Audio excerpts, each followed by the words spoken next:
En 1963, una mujer llamada Consuelo Ríos estaba parada en una cocina del tamaño de un pasillo, en la calle Guadalupe de Monterrey.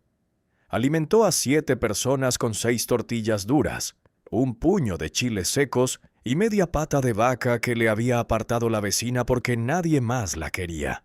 Esa comida es el número 25 de esta lista. No consultó ninguna receta. No midió nada. El número 7 está hecho de algo que los agricultores mexicanos gastan fortunas tratando de destruir. El número 15 era tan vergonzoso que las familias cerraban las cortinas antes de sentarse a comerlo. Estas 25 comidas mantuvieron vivas a las familias mexicanas durante las décadas más difíciles del siglo XX. Fueron diseñadas para una sola cosa: sobrevivir. Dale al botón de suscribirse y quédate conmigo. Vamos a contarlas. Número 25. Caldo de pata. En la carnicería del barrio, las patas de vaca siempre quedaban apartadas porque la gente con dinero no las quería.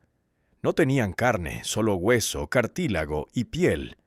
Pero cuando hervías una pata de vaca durante 6 o 7 horas, el colágeno se deshacía en un caldo tan espeso que se gelificaba al enfriarse.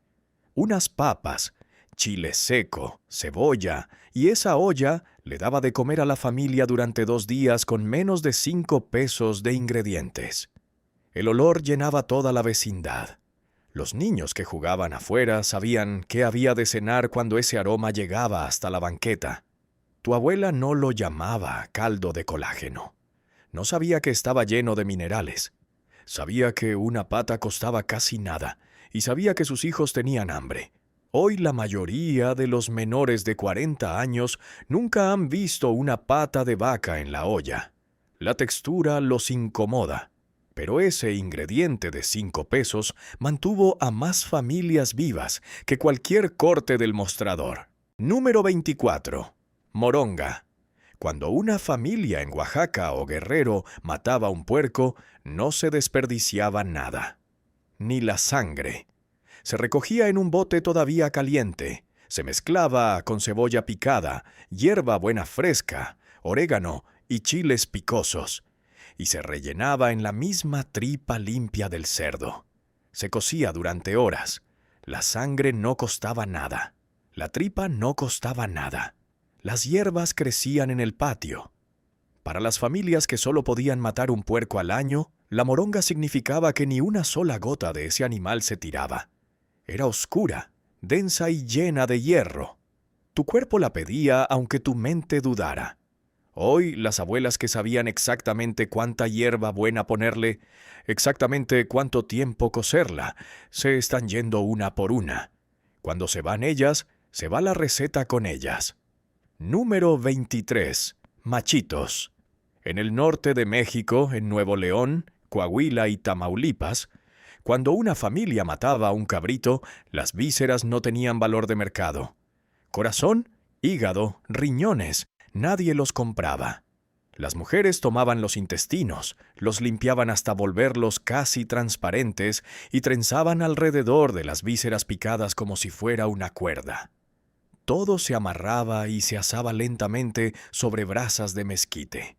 La tripa quedaba crujiente por fuera y la carne de víscera se mantenía tierna y sabrosa adentro. Los machitos no eran un manjar, eran una respuesta a un problema. Tu familia tenía partes de un animal que nadie iba a pagar y bocas que necesitaban proteína. La técnica del trenzado era muy específica, muy apretado y el interior no se cocinaba, muy suelto y se desbarataba en el asador. En el rancho todavía los encuentras en una buena matanza, pero las mujeres que sabían trenzarlos están envejeciendo. Tu generación no lo está aprendiendo. Número 22. Pinole maíz tostado y molido hasta convertirlo en polvo fino.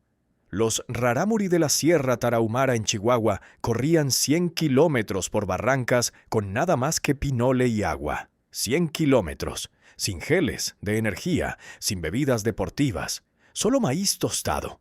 Los campesinos lo cargaban seco en la bolsa cuando salían al campo, sin refrigeración, sin preparación.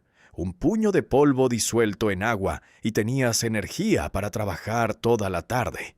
Costaba casi nada porque estaba hecho del único ingrediente que toda familia mexicana ya tenía: maíz. Lo podías comer seco. Lo podías mezclar en agua. Lo podías batir en atole. Era la barra energética original y había estado alimentando gente durante siglos antes de que alguien inventara la palabra caloría. Hoy el pinole fue reemplazado por barras de proteína comerciales que cuestan 50 pesos cada una y tienen menos nutrición real. Número 21. Quelites. La palabra viene del náhuatl quilitl, que significa planta comestible. Tu abuela no arrancaba las hierbas silvestres que crecían entre los surcos del maíz. Se las comía: quintonil, verdolaga, papalo, chepiche. Decenas de especies que la agricultura moderna llama maleza. Esas plantas no requerían sembrarse, regarse ni comprarse. Simplemente aparecían en la milpa junto al maíz. Y las mujeres que trabajaban esos campos sabían exactamente cuáles eran comida. Para las familias que no podían pagar carne, los quelites eran la diferencia entre una dieta de puro almidón y una dieta que tenía vitaminas. Luego llegó la agricultura industrial. Los herbicidas mataron los quelites junto con todo lo demás. Las familias se mudaron a las colonias urbanas donde no había milpa, ni hierbas silvestres, ni tierra para cultivarlas. El conocimiento de qué plantas se podían comer, transmitido durante 1000 años de boca en boca, empezó a desaparecer en una sola generación. Nadie lo escribió porque nadie creyó que las hierbas de tu abuela valieran la pena documentar. Número 20. Verdolagas en salsa verde. Las verdolagas crecen en las grietas de las banquetas. Crecen en lotes baldíos. Crecen en todas partes sin que nadie las siembre. En México, llamarle a alguien come verdolagas era como decirle que era de lo más jodido. Y exactamente eso eran esas familias. Lo que nadie sabía entonces es que las verdolagas son una de las plantas más nutritivas del planeta. Más ácidos grasos omega 3 que casi cualquier otra verdura verde. Lo que sí sabían era que esta hierba era gratis, llenaba, y cuando la guisabas en salsa verde de tomates y chiles serranos sabía bien. Las hojas se ablandaban en la salsa. Los tallos se quedaban con un mordisco ligero. Tu abuela pudo haber recogido verdolagas de la orilla del patio de camino a meter la ropa. Una comida completa para la familia. De una hierba que nadie sembró. Hoy la mayoría de los mexicanos, menores de 40 años, nunca la han probado. La vergüenza arraigó más fuerte que la receta. Pausa. Lo que tu abuela nunca te dijo. Esto no es consejo médico ni una lista que te dice cómo comer. Esto es solo ver cómo eran las cosas. Tu abuela tenía vergüenza. No de la comida en sí, sino de lo que significaba. Darle moronga a tus hijos significaba que no alcanzaba para chuletas. Servir fideo seco por tercera noche seguida significaba que el dinero se acabó antes que la semana. Recoger verdolagas del patio significaba que no había para comprar verduras en la tienda. Cocinaba esas comidas con amor. También las cocinaba con vergüenza.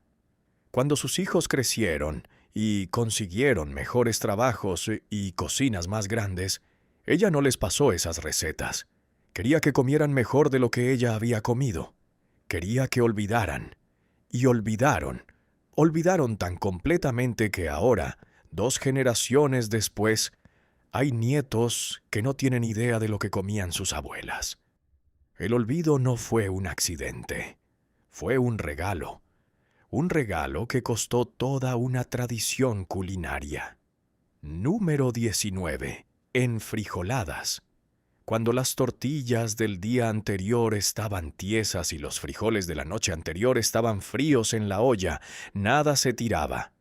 Esos frijoles sobrantes se licuaban en una salsa oscura y espesa.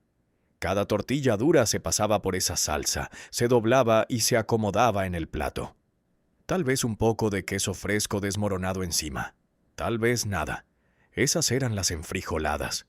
una comida hecha enteramente de dos cosas que ya eran sobras. No le costaba a tu familia ni un centavo. En Oaxaca perfeccionaron esto en algo extraordinario con frijoles negros y hoja de aguacate.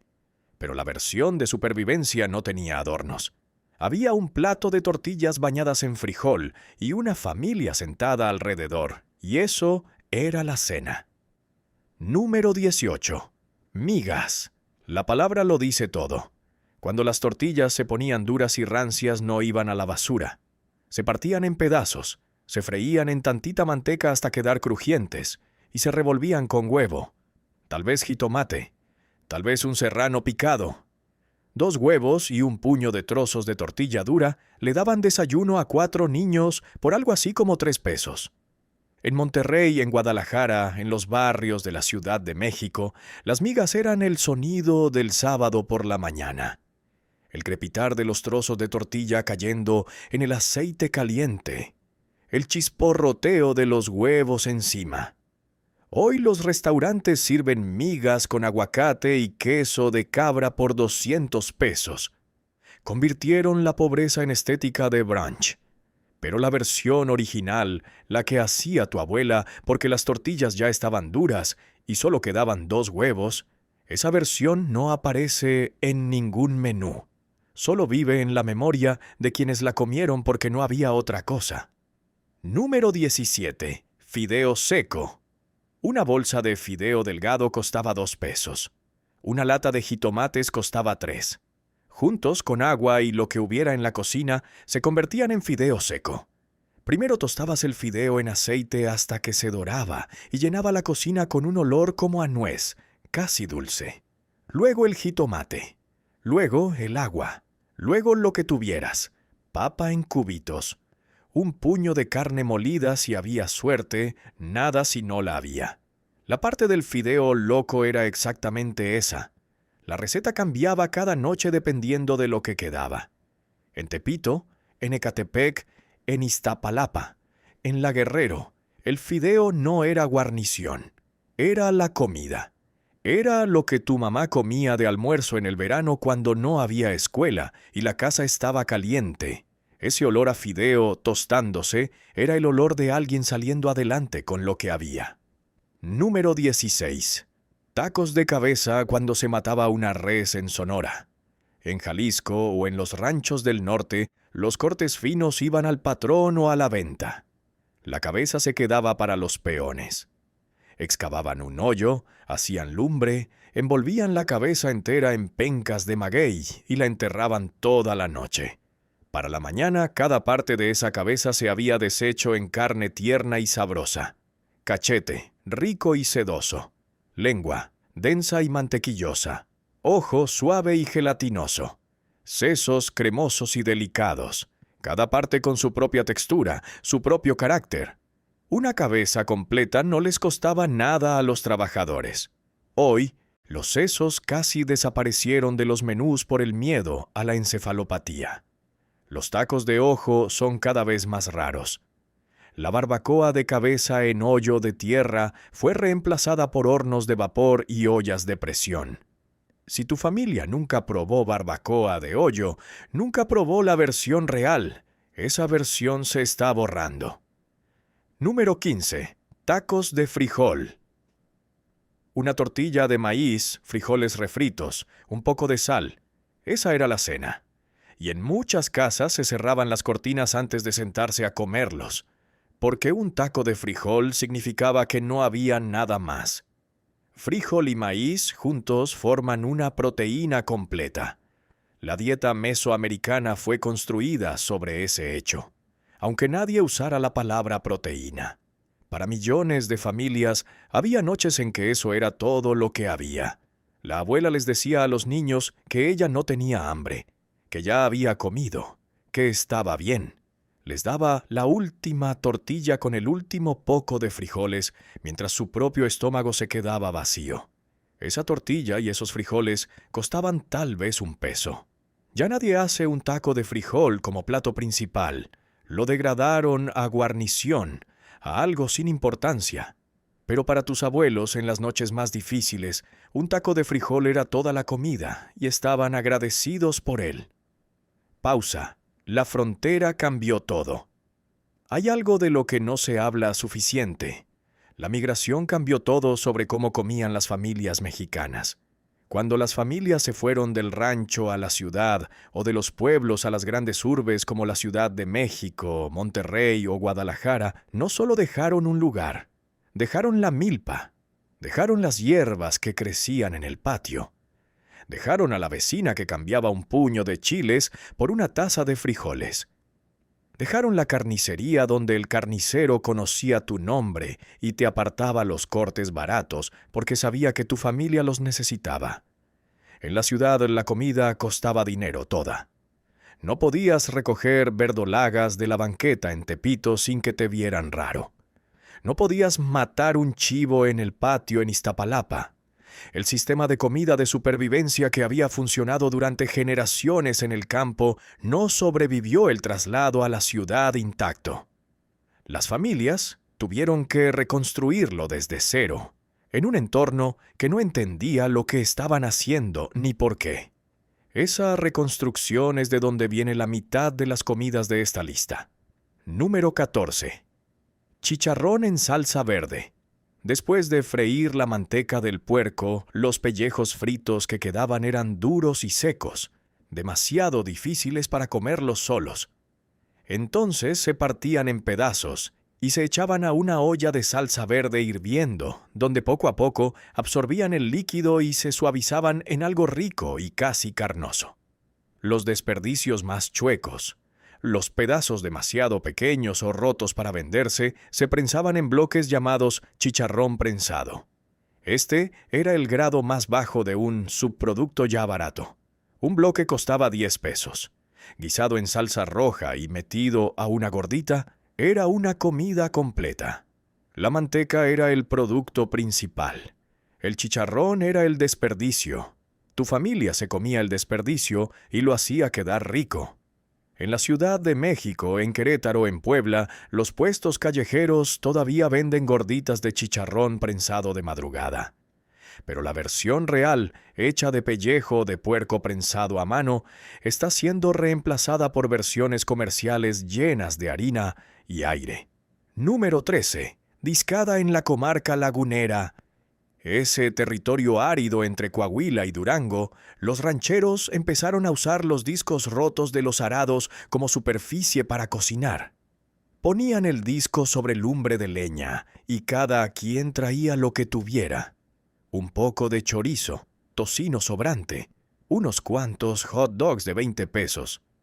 Lo que hubiera iba al disco y se cocinaba junto en una especie de guisado comunal que no le pertenecía a nadie y alimentaba a todos.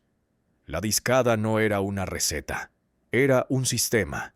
El ranchero que tenía 3 salchichas y el vecino que tenía medio kilo de chorizo y el primo que tenía cebolla y chiles. Ninguno de ellos tenía una comida por su cuenta. Juntos tenían discada. Requería el disco de verdad. Requería lumbre afuera. Requería una comunidad de gente que se confiara lo suficiente para juntar sus sobras. Esa confianza era el ingrediente real. No la podías comprar en ninguna tienda. Si tu familia dejó el rancho por la ciudad, también dejó la discada atrás. Número 12. Machaca con huevo. En el desierto de Sonora y Chihuahua no había refrigeración. Había calor, polvo y el problema de cómo evitar que la carne se echara a perder. La respuesta era la carne seca. Res cortada en tiras delgadas, salada generosamente y colgada bajo el sol del desierto durante días. Se secaba hasta quedar dura y correosa, y duraba meses sin descomponerse. Cuando llegaba la hora de cocinar, la carne seca se golpeaba y se deshilachaba en fibras. Eso era la machaca. La palabra significa triturado. Se rehidrataba un pedazo pequeño y se revolvía con huevo, jitomate, cebolla y chile verde. Eso era un desayuno que te aguantaba todo el día de trabajo en el rancho. Hoy, lo que los restaurantes llaman machaca es solo carne cocida y deshebrada. El proceso real de secar carne bajo el sol durante 3 o 4 días, la técnica que hizo posible la supervivencia en el desierto, casi ha desaparecido. Número 11. Caldillo duranguense. La carne seca no era solo comida de desayuno. En Chihuahua y Durango era la base del caldillo, un caldo de chile verde que era la comida reconfortante de las familias rancheras del norte. La carne seca se rehidrataba en caldo con chiles verdes asados, papas, jitomate y cebolla. El chile verde te pegaba en la garganta. La carne seca tenía un sabor concentrado, casi ahumado, que la carne fresca nunca podría igualar. Esta era comida para gente que vivía lejos de cualquier pueblo. Gente que no podía ir al mercado cada semana. Gente que necesitaba ingredientes que aguantaran un invierno largo en la Sierra Madre. La olla entera costaba menos de 20 pesos y le daba de comer a la familia 3 días. La versión hecha con carne seca de verdad, secada en un alambre colgado entre 2 postes en el patio de tu familia, esa versión existe en tal vez unas pocas docenas de cocinas hoy. Número 10. Nopales con huevo. Nopales revueltos con huevo. Los nopales crecen silvestres en todo el paisaje seco de México. Crecen en los cerros, en los lotes baldíos, a lo largo de las bardas. No necesitan agua, ni cuidados, ni dinero. Simplemente existen, cubiertos de espinas, esperando a alguien que sepa qué hacer con ellos. Tu abuela sabía. Cortaba una paleta del nopal más cercano, se sentaba con un cuchillo y le quitaba cuidadosamente cada espina. Luego picaba la paleta. La cocinaba hasta que se fue la baba y la revolvía con un huevo, cebolla y un poco de chile. Los nopales tenían un sabor brillante, ligeramente ácido. Combinados con huevo y envueltos en una tortilla caliente, eran un desayuno completo que no costaba nada. El único precio era el conocimiento y la disposición de salir a cortar un nopal con las manos. Esa disposición era lo que separaba tener hambre de estar satisfecho. Número 9. Chapulines. En Oaxaca, las comunidades indígenas llevan al menos 5,000 años comiendo chapulines. Se recolectaban de la milpa y se tostaban en un comal de barro con sal, limón y chile molido. Crujientes, sabrosos y extraordinariamente altos en proteína. Hasta 77% de proteína en peso seco. Más que la carne de res, más que el pollo. Para comunidades con acceso limitado a carne, los chapulines no eran una novedad ni un reto. Eran una fuente primaria de alimento. Proteína gratis que literalmente brincaba en tu milpa. Solo tenías que atraparla. Los colonizadores españoles se horrorizaron. 500 años de cultura occidental diciéndole a los pueblos indígenas que comer insectos era primitivo y asqueroso. El mensaje fue efectivo. Hoy ese mismo ingrediente que los campesinos comían gratis está siendo reempacado como proteína, sustentable en tiendas de especialidad a 200 pesos la bolsita. Tu abuela los comía gratis y ni lo pensaba 2 veces. Pausa. Lo que la industria alimentaria no quiere que pienses. Estas comidas costaban casi nada porque usan ingredientes que los supermercados no pueden marcar con ganancia. Hierbas silvestres, nopales, maíz seco, tortillas rancias, vísceras, insectos, hierbas que crecen en las grietas de las banquetas. No hay lealtad de marca en un puño de quelites. No hay presupuesto de publicidad detrás de una pata de vaca. El margen de ganancia de una bolsa de pinole es de centavos. Por eso nunca ves comerciales de estas comidas. Por eso, ningún chef famoso construye un libro de cocina alrededor de las verdolagas o la moronga. Las comidas que mantuvieron a las familias mexicanas vivas e independientes son las comidas de las que nadie puede hacer dinero. En cambio, la industria vende alternativas procesadas a 10 veces el costo que contienen una fracción de la nutrición. Un paquete de Maruchan cuesta 10 pesos. Un plato de enfrijoladas hechas de los frijoles de ayer no cuesta nada, pero solo uno de ellos tiene presupuesto de marketing. Solo uno tiene espacio en el anaquel. El otro tiene las manos de tu abuela. Número 8. Patas de puerco en vinagre. Las patas no tenían casi ningún valor comercial. Eran hueso, cartílago, piel y muy poca carne. Un par de patas de puerco costaba 10 pesos en la carnicería del barrio. Encurtirlas en vinagre con cebolla rebanada, jalapeños, zanahorias, orégano y laurel servía para dos cosas. Las conservaba durante semanas sin refrigeración y hacía que la textura gelatinosa y dura quedara agradable al comer. El vinagre suavizaba el cartílago. Las especias le daban profundidad. El resultado era algo ácido y sabroso que podías comer frío, directamente del frasco, en una tarde calurosa cuando la cocina estaba demasiado sofocante para prender la estufa.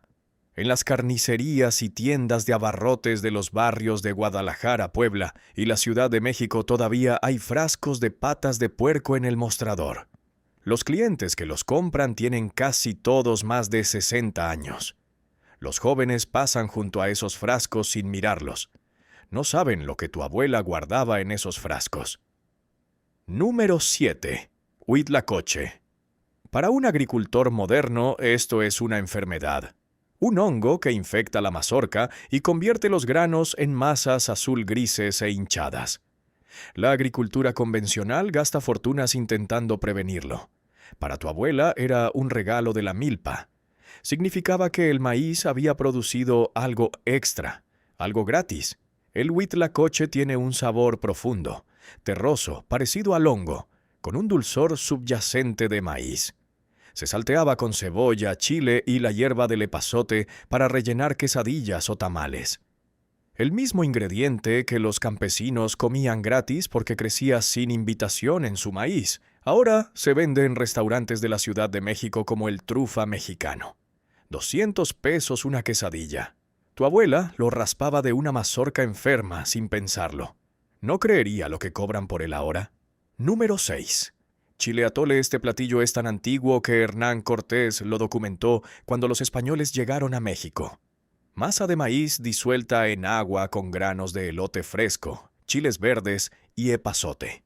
El resultado era una sopa espesa, como atole pero picosa, que sabía profundamente a maíz y a calor. No requería nada que una familia campesina no tuviera ya. Maíz, chile, agua, sin carne, sin ingredientes comprados, sin viaje al mercado. En Puebla y Tlaxcala, el chile atole todavía se hace durante la temporada de lluvias cuando hay elote fresco. Pero es uno de esos platillos que incluso muchos mexicanos no conocen. Nunca entró a la cultura restaurantera. Nunca cruzó del campo a la ciudad. Se quedó exactamente donde nació, en los pueblos rurales del centro de México, donde tus antepasados hacían una olla por el costo de caminar al milpa. Número 5. Capirotada. Durante la Cuaresma, cuando la Iglesia Católica prohibía la carne durante 40 días, las familias pobres necesitaban una forma de llenar el estómago con casi nada. Los bolillos rancios eran el punto de partida. El pan, que ya estaba demasiado duro para comer, se capas con un jarabe de piloncillo, el azúcar sin refinar más barato, que costaba unos centavos el cono. Canela en raja, clavo entero, pasas, cacahuates y queso. Queso fresco entre las capas dulces de pan. Cada ingrediente tenía su simbolismo religioso. El pan era el cuerpo de Cristo. El jarabe era su sangre. El clavo eran los clavos de la crucifixión. Para las familias que apenas podían comprar comida, convertir pan duro en algo dulce, pesado y simbólicamente rico era un acto espiritual y físico de supervivencia al mismo tiempo. Hoy las generaciones jóvenes encuentran rara la combinación de queso y pan dulce. La tradición cuaresmal se ha debilitado. La capirotada se está convirtiendo poco a poco en el platillo que solo la abuela más vieja de la familia todavía pide. Número 4. Menudo. El platillo que todos conocen tiene una historia que casi nadie conoce. El menudo nació porque los dueños de las haciendas se quedaban con los cortes buenos y les daban las vísceras a los trabajadores, el estómago, las patas, las partes sin valor. Los trabajadores tomaron esa panza de vaca y la convirtieron en una de las sopas más complejas de la cocina mexicana. La tripa tenía que tallarse durante horas, limpiarse, raspare, enjuagarse y limpiarse de nuevo hasta que quedara blanca y sin ningún olor. Luego se hervía durante horas más con maíz pozolero, chiles guajillo y ancho, orégano y cebolla. El caldo se ponía rojo. El maíz se esponjaba. Una olla de menudo costaba alrededor de 30 pesos y le daba de comer a 10 personas. En el estado de México, en Jalisco, en Sonora, el menudo se convirtió en un ritual de los domingos. Las familias empezaban a cocinarlo el sábado por la noche. Esa tradición todavía vive, pero cada vez menos familias lo hacen desde cero. Si tu abuela limpió tripa, viste algo que requería paciencia real. Esa paciencia es lo que se está perdiendo. Número 3. Birria. No la que se hizo viral en redes sociales. La original, la de chivo. Los conquistadores españoles trajeron chivos a México y se los dieron a la población indígena porque consideraban la carne de chivo como algo sin valor. Dura, maloliente. La misma palabra birria es un término despectivo en español que significa algo sin valor. Y la gente que recibió esos chivos tomó esa carne rechazada y creó algo extraordinario. La marinaron en una pasta de chiles secos, vinagre, comino, orégano y clavo. La envolvieron en pencas de maguey y la cocinaron lentamente durante horas.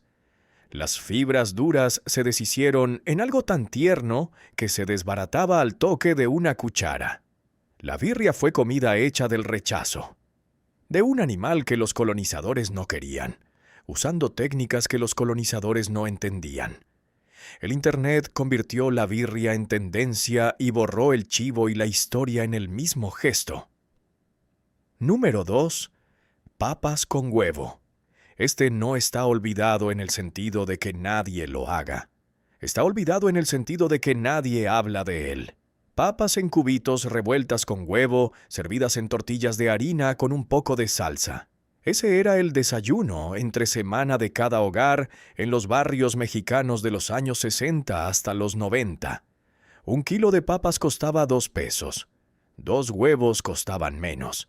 Eso era el desayuno para 5 personas. Los niños no sabían que estaban comiendo pobreza. Conocían el olor de las papas cayendo en el sartén caliente. Conocían el sonido de los huevos al cascarse. Conocían el sabor de una tortilla de harina caliente envolviendo algo salado y suave. Fue solo después, en la adultez, que entendieron lo que las papas con huevo realmente significaban, que el dinero no había alcanzado, que la renta llegó primero. Si creciste comiendo papas con huevo, las recuerdas con amor y con un tipo de dolor que es difícil explicarle a alguien que no estuvo ahí. Número 1. Sopa de migas. Un platillo tan humilde, tan profundamente ligado al fondo de la escala económica, que ha desaparecido casi por completo. Cuando los bolillos se ponían rancios, se partían en pedazos y se freían en un poco de manteca con ajo machacado y chile seco. Luego se cubrían con agua o caldo y se dejaban hervir. A veces se cascaba un huevo en el caldo al final para agregar proteína. El pan duro se suavizaba en algo a medio camino entre sopa y atole. El ajo y el chile le daban sabor. El huevo le daba sustancia. Toda la olla costaba menos de lo que hay en el fondo de una bolsa. Los panaderos solían regalar el pan de ayer. Tu familia lo recogía como otras familias recogen cupones. La sopa de migas era lo que pasaba cuando el pan duro gratis se encontraba con una mujer que se negaba a dejar que sus hijos se fueran a dormir con hambre. Casi nadie menor de 60 años la ha comido. Casi nadie menor de 60 años sabe que existió, pero alimentó a miles de familias que no tenían nada más. Eso fue suficiente. Tu abuela sabía que era suficiente. Cierre. Estas 25 comidas nunca fueron famosas. No las fotografiaron para libros de recetas ni aparecieron en revistas. Existieron en cocinas pequeñas con piso de linóleo cuarteado y foco de luz tenue. Haz una de estas esta semana. Solo una. Las enfrijoladas. Los nopales con huevo. La sopa de migas. Siéntate en la mesa, no en el sillón. Pon un lugar. Cómela despacio. Porque estas comidas nunca fueron solo de ser baratas. Eran de negarse a dejar que tu familia se quedara con hambre. Dime cuál hacía tu abuela. Déjalo en los comentarios. Quiero saber si el caldo de pata le gana a las papas. Con huevo. Quiero saber si alguien recuerda a alguien como Consuelo Ríos. Porque estas no son solo recetas. Son prueba de que una mujer con casi nada todavía podía alimentar a todos en la mesa.